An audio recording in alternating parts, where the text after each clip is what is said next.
What is up, Commanders fan? Ooh, you know what that? It smells like What Victory is that? Tuesday. Yes, Yeah, it indeed. It's a is. wonderful aroma. Oh, I love it. This is the Believe in Commanders show. Got Brian Murphy over there on the other side of the country, over there in ATL. What's up, Brian? How are you? I'm good. I'm good, man. It is it's raining, it's drizzling, it's a dreary day, but it is a great day to stay inside and victory scroll through all the memes, all of the videos, all the highlights cuz you're right. It's Victory Tuesday and what a huge win. These are the kind of things that you get excited to hop on here. I couldn't wait to get to talk about it, but what a win last night. Yeah, it was a big one. I'm listening in my ears, jumping around the house, doing it. Oh, it was awesome. And then we missed you last week, but it's good to let you know that both me and Cam Rogers held it down. We chose Good. Washington to cover. That was his bet of the week. So shout out to Cam for making it over here on the show. But he helped us with our picks, and he does have a betting show. His is called Lock It In. But we have a betting sponsor over That's here right. on the show.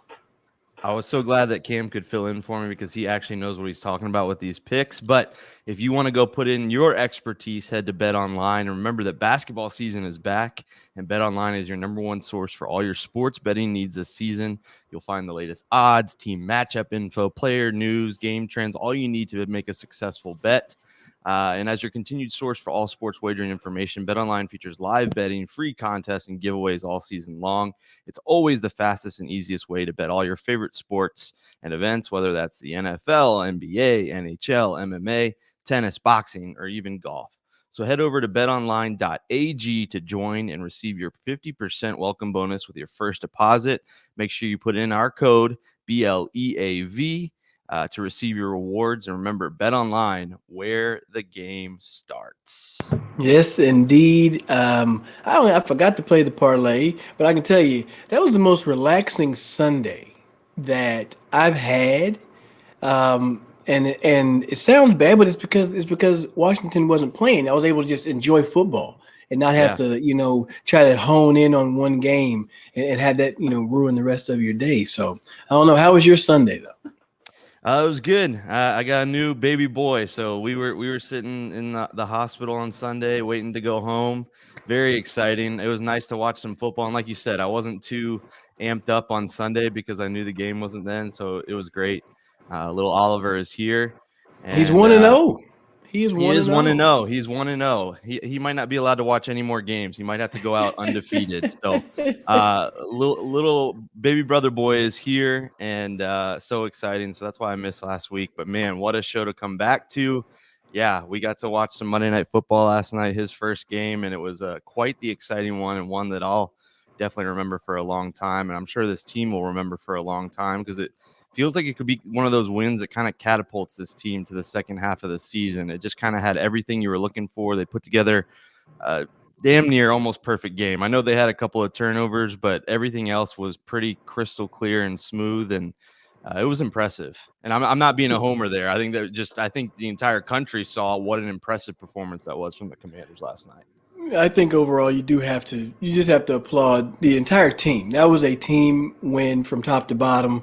Yes, a couple of interceptions or just bad decisions, sure, but there were some wonky plays. There were some really, really good decisions by Taylor Heineke.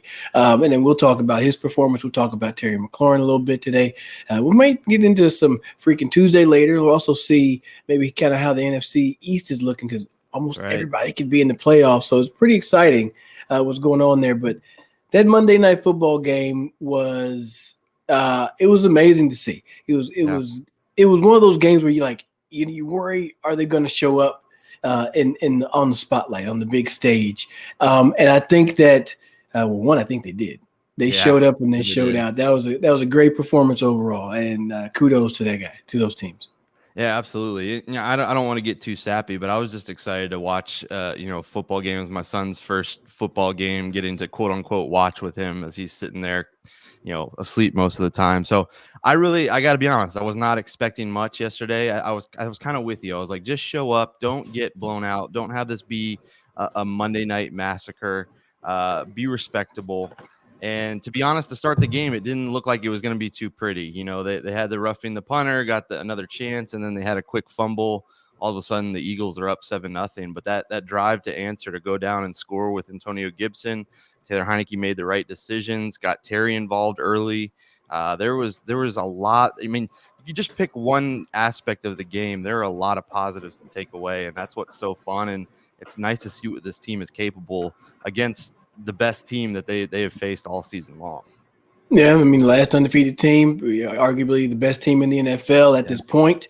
I mean, you talk about getting Terry McLaurin involved early. I mean, that was the most targets he's had all year. 11 targets, 8 catches, 128 yards, third 100-yard game this season, and his second in the last 3 games. So, I mean, in the last 4 weeks, since Green Bay, basically since Taylor Heineke has been in, and I feel like you mentioned this, that McLaurin's numbers and targets are going to go up. He had 8, 9, and 11 targets in these last 4 games. So obviously, whenever 4 is back there, he's looking 17's way. Well, we know that the NFL is largely driven.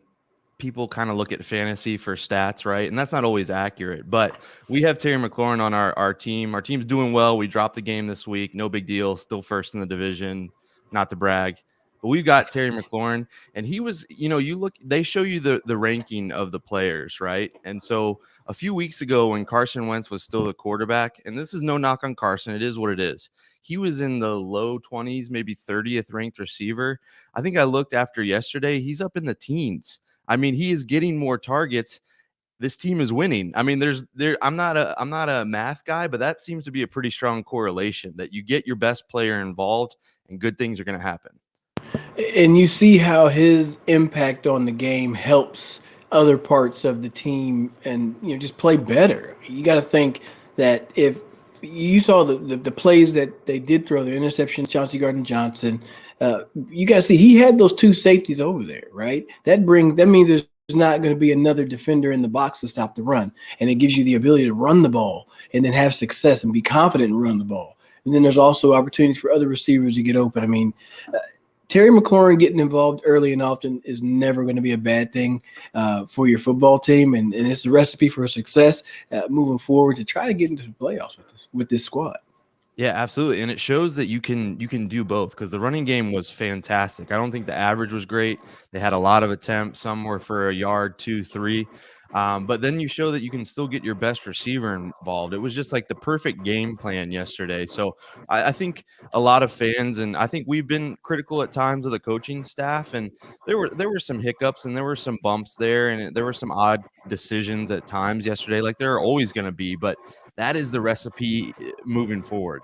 However you got to get it done, get the running game established, but then hit your best players, hit your playmakers, get Curtis Samuel involved at the right times as well.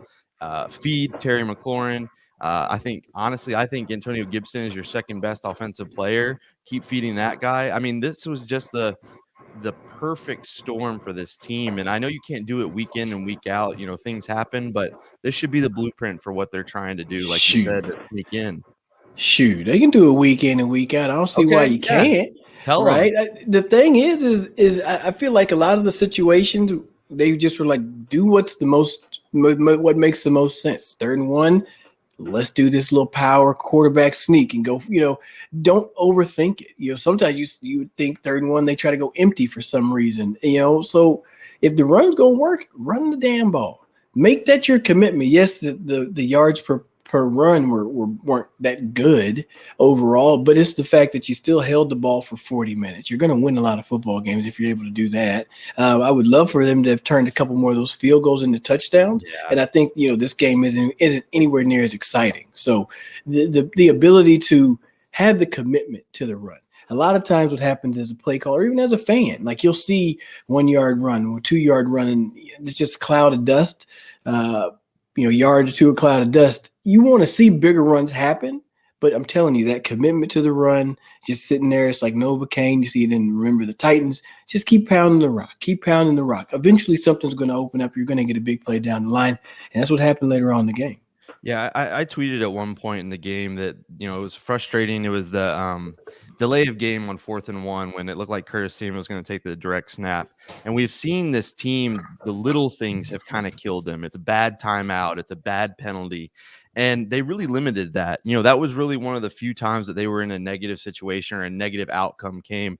There was I think there was maybe a false start kind of late in the second half, and that it was one of the few times that they got into a long situation. And you're right; they stayed with the run. I think they even ran it on 1st and 15, or maybe it was 2nd and 11, something like that. But I'm with you. You can't abandon what you're trying to do and what you've done well. And we've seen this team last year with Taylor Heineke and the upset win against the Tampa Bay Buccaneers. It was similar to this. They just ran the heck out of the football. Drives that went double digit plays, 13, 14 plays. This was the exact same thing. And, they need to keep it up and take what's there. I think that was really smart of Taylor Heineke to take what was there at times. I know he forced the bad interception, but for the most part, he was taking what was there, what was underneath, and letting his guys go make plays. And for the most part, they did last night. They definitely we could did. gush. I mean, and you got to get, we're gushing all over, the offense, but how about those fat guys up front, the offensive line, just clearing out lanes for these running backs? We know that they've struggled. We know that they struggled in the first matchup against Philly, giving up 9 sacks. They were really solid yesterday. So just solid all around. And we haven't even started talking about the defense. You really haven't. I thought you were going to the defensive side. Let's flip over there now, because those guys we'll are get there. But yeah, shout out to the O line, the entire offense. It was a great performance overall. This is the identity. This is what the team was supposed to look like. Mm-hmm. This team was supposed to look like, in my eyes. It just happened to be that it had to take a quarterback switch for it to happen. The defense. I got to give a hat tip. I'm going to give a hat tip to them, the 2 young fellas over there on the defensive side of the ball, Benjamin St. Juste and Derek Ford. Right. Those 2 fellas, man, I had a feeling, and I said it on the other shows, a couple other Philly shows. I said Benjamin St. Juste is going to match up well against A.J. Brown. Just physically, size-wise, he's going to match up well against those guys. And he got his hands on the balls. He ended up knocking the ball out. It was a big play, but he came back and had a fumble, forced a fumble. Mm-hmm. Those are some players, man. Those are the type of guys that help you get over the hump. And whatever's happening with this team over the past 4 weeks is special, and they showed up on Monday night. Look, not to single out a guy and not to beat a dead horse because he's moved on, but the change with William Jackson, whatever it was, whether it was a mindset, whether it was just a guy that wasn't pulling in the right direction, whether he was out of position, whatever it was, whenever they kind of benched him, kind of moved on from him, whenever he was injured, whatever you want to call it, this team has flipped the switch. So the secondary has flipped the switch, and they have come hungry, and they look like a totally different unit. I mean, you're right with St. Juste. He single-handedly won you the Bears game. He's going to be grabby, and I think a couple of those were iffy for the second straight week. He got an iffy call, but I love that he's playing physical. I'd rather have that than a guy that's 3-4 yards behind the play every time. Oh, absolutely. Afraid to use his hands. Absolutely, and you can see how some of the receivers really aren't expecting it that much physicality. I've seen so many plays where players were the ball gets knocked out of their hands on catch, on impact, and a lot of times you would see most guys make those plays, but not so much right here. But those 2 guys showed up. Jamin Davis showed up once again. He's continuing to improve and just show that he's going to be a hell of a player. And then you got Casey Toohill out there doing the gritty. I love it. That one was definitely higher than Mike Gesicki. So That's right. I mean, Mike Gesicki set the bar pretty low, but Toohill did pretty good, man. He did a pretty good gritty. It could have been the ugliest thing ever, but a walk-off gritty, you can't beat it. I mean, that's the lasting image from that game was that play. But yeah, the defense was all over the place. They just didn't allow the Eagles to get comfortable. The Eagles, I think, I don't have the average in front of me, but I know that they're used to rushing the ball for well over 100 yards. And they held them to 94. Yep, 94. Jalen Hurts, I think, ran the ball maybe a couple of times, 6 times for 28 yards. He had the 1-yard plunge. And, they just kind of took the Eagles offense totally out of what they wanted to do, and it was impressive. It was one of the few times this season and over the last few seasons, probably since Ron has been here, that his team has punched first. You know what I mean? Typically, they take a punch and they react. This was one of the few times that they went out there. The offensive line hit the Eagles in the mouth. The defensive line was not allowing big plays to happen, and it was impressive to see. I was a little bit critical, and I've kind of been critical of Montez Sweat, and he even showed up. He had a huge sack there at the end. The two boys on the inside who haven't even said their names, Deron Payne and John Allen, just kind of, you don't say their names because nobody runs at them anymore. They know better than that. And those guys, when they do get the chance to hit somebody, they make them feel it. And so, man, it was really fun to watch that defense. And I think that's the defense that we were hoping for after that 2020 year to build off of. And now we're kind of seeing it. And, oh, yeah, by the way, Adam Schefter's saying Chase Young might be playing in Houston. So they're getting reinforcements, and the sky is the limit for this unit. It's like the predator is in the mist. You see, like, what is that in the bushes? Clicking sound? Yeah. Do you hear that? Yeah, that's the predator. He's coming back. That's right.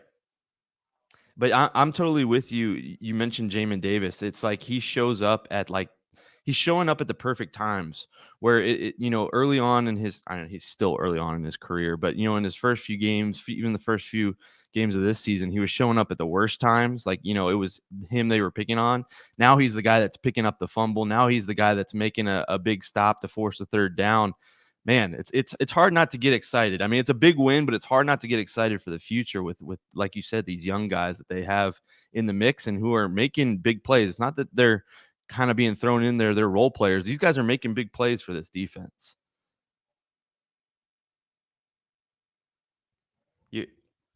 We lost Anthony for a second. I think his mic.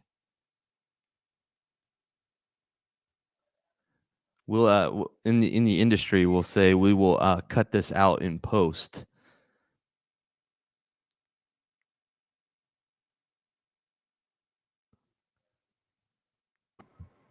Now here. There we go. Okay. I'm back, baby.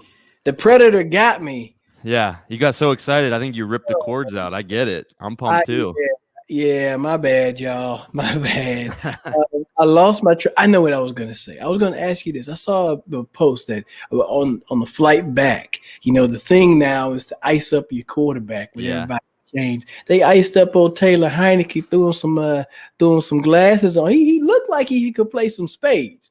Yeah, he looked like he had a little domino game or something on him. So I want to ask you this. Mm-hmm. At this point, you have to make a decision. Yeah. Do you go back to Carson Wentz, or do you continue to let Taylor Heineke roll? I'll let you go first. We've had Taylor on the show. I've kind of established that, I've followed his game since high school here in Atlanta. Went to the same high school, all that. And I'm trying not to be a homer with this, but I don't see how you can flip the switch right now. You're rolling. You have the momentum. You really should be 4-0 in the games that he started. He threw a bad pick against Minnesota. He's thrown a couple of bad picks, but usually he bounces back. I mean, we could be talking about a quarterback who's 4-0 thrown in the middle of the season. I don't know how you can switch from this guy. And to kind of go with a gambling theme from our buddies at Bet Online, you're playing with house money right now. I mean, you didn't expect Taylor Heineke to be doing this. You knew what he was capable of. You know his limitations. You know he's great in a pinch, which he's done here now for a month. Roll with it until he gives you a reason not to, because 3-1's pretty good. Beating the last undefeated team's really, really good. Getting you in the playoff hunt is really, really, really good. So you got to roll with it. You got to stay with the hot hand. Those are my 2 cents on it. Those are your 2 cents. I don't know if anybody heard Terry McLaurin talking to Scott Van Pelt after the game. And he asked him about, making the switch. And Terry, he's so professional. Right. But I tell you, I swear he went on for about 45 to 60 seconds on a monologue about what Taylor Heineke means to this team. And I think that if you look at the past 4 weeks, and this is not a knock on Carson Wentz. Right. If you look at how this team has performed over the past 4 weeks, offensively, defensively, This team performs different. They look different. They are different when Taylor Heineke is at quarterback. Doesn't mean that Carson Wentz is a bad quarterback, but whenever you're trying to build a team, whenever you're really trying to build a team, you can see when you need to leave a certain person in. If they make the switch, there's going to be it's going to deflate. People's energy is going to be down. Yes, they're going to go out there and compete, but Taylor Heineke is the guy to let you continue this role, continue this streak, and let's see what happens with it. I mean, I went way back into the spring. I was like, no, you don't need to even worry about making the switch. And everybody was trying to yell at me, Anthony, we got to get a quarterback. And I says, I think you need to have a competition. Mm-hmm. And they were like, nope, we need to just give it right to him. I said, hey, we'll see. And this is not a knock on the guy. Right. But you can just tell the difference between the way that the team plays when Four is out there versus whenever they were playing with Carson. Yeah. That's all. Yeah, I mean, we've said it's like it's the same thing with William Jackson. It's no personal knock on the guy, but the results are the results. I mean, we can literally watch the difference between these teams and some of the changes that they've made.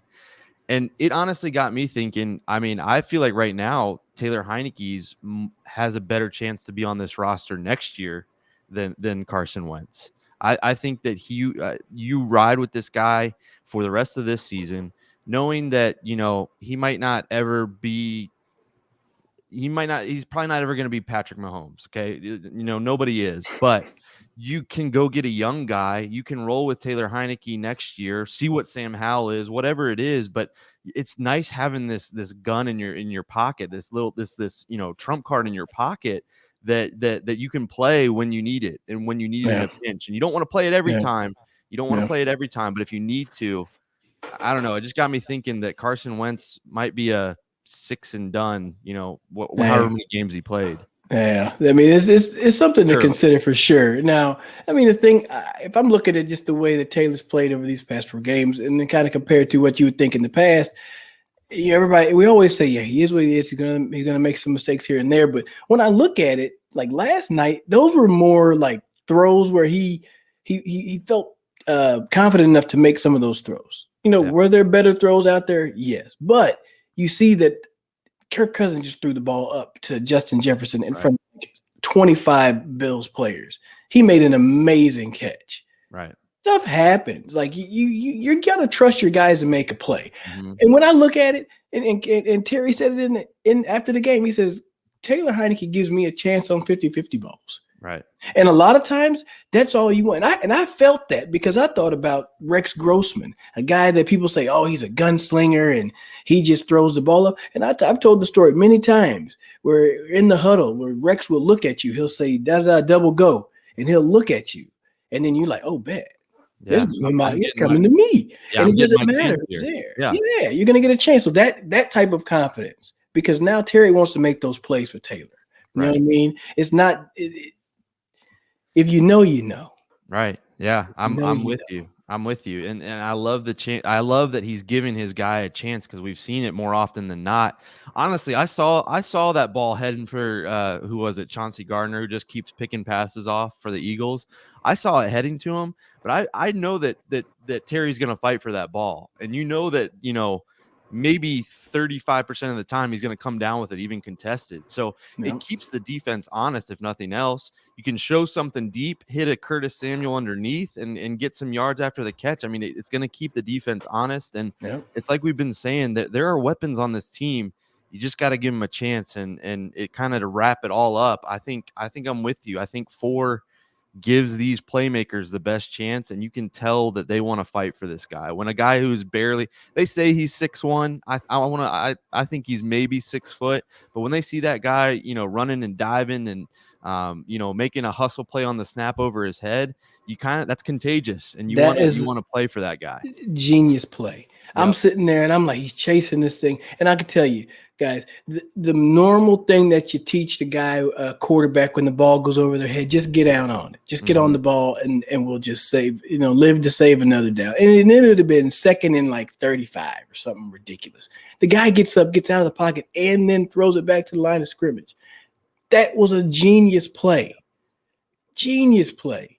The 3rd down, yes, he probably could have hit Antonio Gibson. It was like a 3rd down where he took a sack in the red zone. Mm-hmm. Honestly, Genius play. The second best thing to do is to throw it away. And I'm not mad. As long as you got the ball, you get to put points up. Genius play, capped off like a 15-play drive. His decision making has improved. Yep. He's more responsible with the ball. And you got to take risk. I got Terry McLaurin outside. Hell yeah, I'm going to throw the ball up to him. Yeah. It's funny going back to Terry McLaurin and giving him a chance.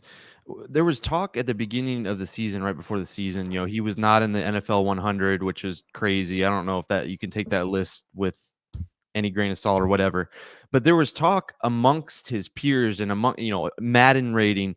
He was considered a top 10, if not a top 10, a top 15 wide receiver. It's like everybody but Washington was thinking that. And it seems like Taylor Heineke was like, I got this stud out there. I don't care that he was a third-round special teams guy from Ohio State. I know what I've got out there. I'm going to give him a chance, and that's more fun than anything I've seen. I'd rather him throw 3 picks, but Terry McLaurin have 128 yards. You know what I mean? Like, there's some excitement to that and something that we haven't seen.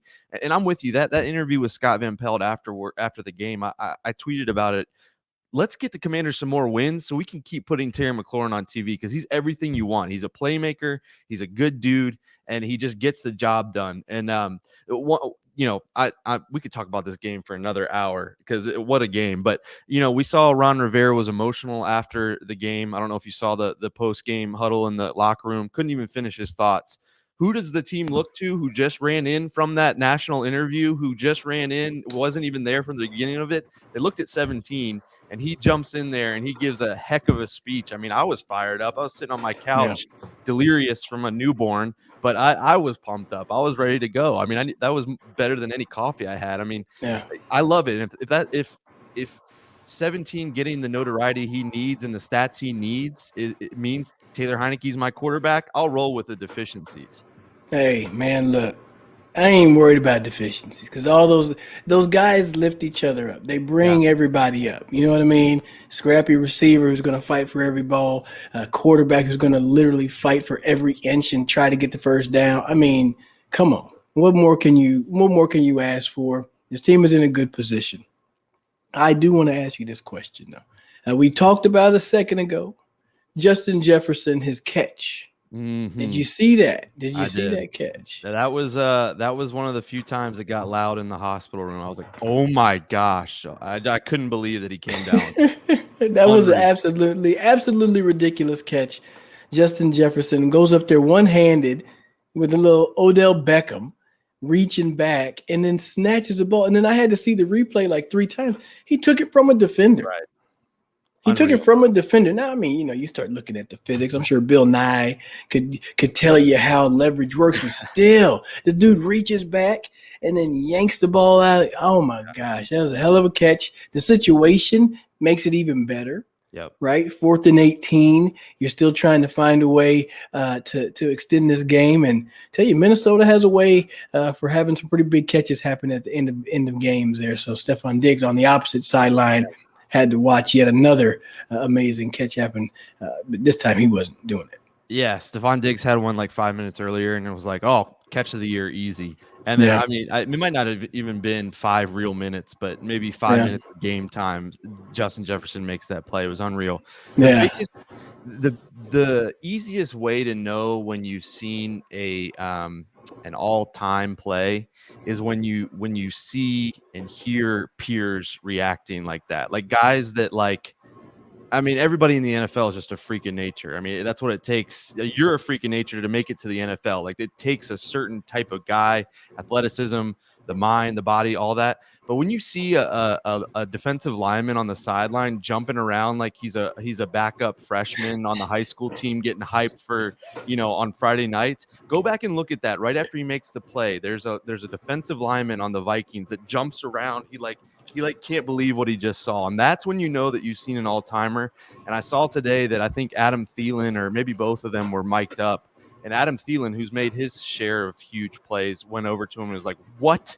What did you just – what? I mean, that's when you know you've seen an all-timer. And, man, that was an unbelievable catch, an unbelievable game. I mean, I've never seen something like that. What a weekend for football, not just in D.C., but across the league. Yes, indeed. You couldn't have bet that those games would have turned out like that. This has been an No. exciting year for sure. So, I mean, definitely, big shout out to our folks over at Bet Online. Check out our code, BLEAV, Believe. That's going to get you a 50% welcome bonus.